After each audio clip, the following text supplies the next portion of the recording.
Okuva Dr. Katiko ne Rashida lwe bayatiikirira abantu bangi bazenga mu inbox zange ku nsonga bayamba ku nsonga ez'enjawulo. Naddala abaliko obulemu kati waliwo omukyala wuno ankubira essimu mugiraba. Naye ngamba yaluzinga site ye. Kankwate essimu eno tuwulire ffenna. Hello. Wangi? Yes, sir. Nkomyewo. So obadde ogamba nti enamba ogambe wagifuna otya enamba yange? Enamba najija muganda wange yagimpadde bamuyita Bridget Mars omuyimbi mwakolako amune skits oba omumanyi oli gwe nakola naye ka skits nga mukwatira mu bikajjo nga mukwatira mu nsiko nange ngenda musobyako ng'aganye okumpaako wajja wuwe mu nyumba n'ogamba kyana kiki kino kinyakole kiki yes sir. Kati gwe oli mukulu we oba oli muto we? Ni mukulu we ssebo. Kati ogambye olina gwe buzibu ki? Nze obuzibu bwange bw'amaaso. Amaaso gange galiko ekifuufu like tegalaba bulungi tegalaba kale. Obuzibu bwange.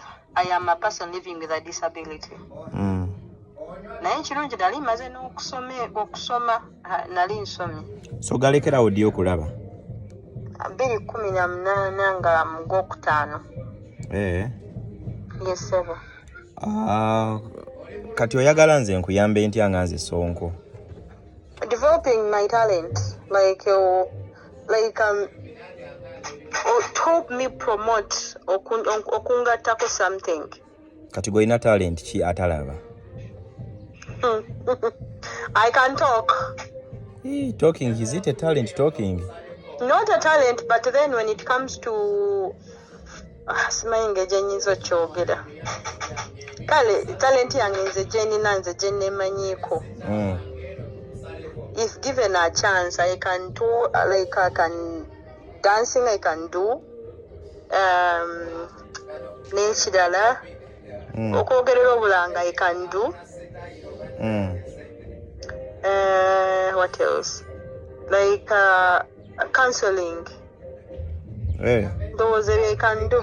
Anything concerning talking, I can talk. Kati viri kutolaba skits zange oziraba otya nomanya tonaze mu nnyumba y'omuntu biki we batyo? Mba mpuliriza. I follow the script. I listen carefully. I follow the script. Nentegera katwana this is what happened. This is what is happening.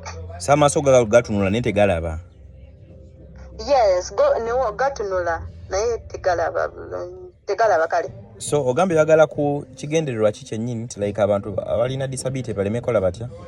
Kale nze njagala abantu bategeere nti niwoba katugambe waliwo abantu abalina abantu nga baliko obulemu ku mibiri gyabwe naye nga babakweka tebaagala balivinge a normal life. N'abantu abaliko obulemu ku mibiri gyabwe balinamu okwetya bagamba bannange kino nakikola banandaba batya. If that stigmatization n'okwetya singa ne kati omuntu nga nenvaayo nendaga nti I can do this. Many people who have a disability on their bodies bagenda gamba wenaye akikoze nange nsobola okitegeera.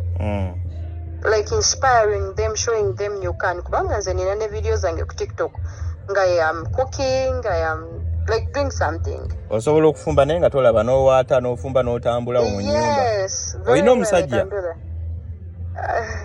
I just have someone I'm dating, a boyfriend, not husband. Ya alaba?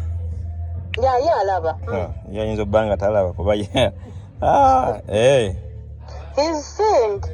Okay. Naye disability yagimanyi yakufuna olwedde oli bwotyo? Yes, actually yali my hobby.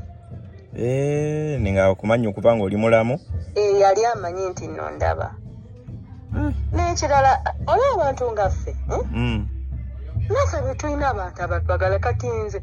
There are people who say like be like Maureen, I love you, be like okay like twina nafe abantu abajja ne batwagala nga balaba.